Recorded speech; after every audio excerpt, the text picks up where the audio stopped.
नमस्कार दोस्तों, पाठशाला क्लास 10th में आपका स्वागत है। दोस्तों, आज हम लोग कक्षा 10वीं की बहुपद से प्रश्नावली 2.1 को हल करेंगे। ये जो प्रश्नावली है पूरे किताब का सबसे आसान सा प्रश्नावली है। ये समझ लीजिए कि ये पूरे दुनिया का ऐसा लग रहा है कि सबसे आसान सा प्रश्नावली है। कैसे? देखिए, कहता है कि किसी बहुपद px के लिए y के बराबर px का ग्राफ, ध्यान दीजिए, y के बराबर px का ग्राफ नीचे आकृति 2.10 में दिया है। प्रत्येक स्थिति में px के शून्यक की संख्या ज्ञात कीजिए। यानी कि हमें px की संख्या, ध्यान दीजिए, px के शून्यक की संख्या ज्ञात करनी है। तो px यहाँ पर दो लाइन दिया गया है, एक y और एक x। p का मतलब होता है बहुपद, यानी कि पॉलिनोमियल। कह रहा है कि x वाले लाइन को कितने बार ग्राफ में काटा जा रहा है, मतलब कि लाइन को काट के कितनी बार पार किया जा रहा है। जितनी बार काटा जाएगा उतनी बार उतनी शून्यक होगी। तो x में आप देख रहे हो पहला सवाल में कि यहाँ कहीं भी कोई भी ग्राफ नहीं कट कर रहा है, तो यहां शून्य शून्यक हो जाएगा। क्या हो जाएगा? शून्य शून्यक। प्रश्नावली 2.1 में पहला सवाल में क्या हो जाएगा? 0 शून्यक। ठीक है।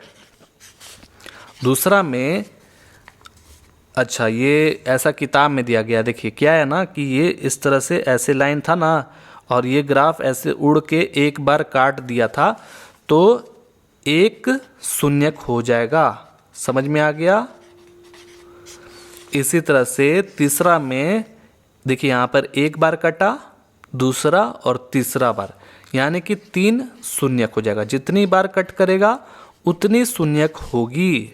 चौथा नंबर में इजी, 1 2 बार, 2 लिख दीजिए। और पांचवा नंबर 1 2 3 4। कितना आसान है ये। मैंने क्या बताया था कि ये बहुत ही आसान सा है, लेकिन आपको समझना भी पड़ेगा कि कह क्या रहा है। यहाँ px के लिए बोल रहा था, अगर यहाँ py देता तो आपको फिर y पर ध्यान देना पड़ता कि y को जैसे यहाँ पर एक बार कट कर रहा है, ठीक है, y को देखिए यहाँ पर एक बार कट कर रहा है, तो समझना ये चीज़ है। यहाँ px लिखा है इसीलिए हम x के लाइन पर ध्यान दे रहे हैं। तो आ गया समझ। अब ये छठवां नंबर में, ये लगता है किताब ही में ऐसा है गड़बड़। ठीक है, ऐसा करके ये कट किया है, फिर यहाँ से ऐसे निकला है, तो 1 2 3 शून्यक होगा। आपको मैं दूसरा किताब दिखाता हूँ। ये मतलब इसमें 3, जैसे क्या है ना कि ये लटक, यहाँ पर लटकता नहीं है, यहाँ क्या होता है, छू के निकल जाता है। क्या होता है? छू के निकल जाता है, नीचे लटकता नहीं है। जैसे ये लटक रहा है ना, वैसा नहीं।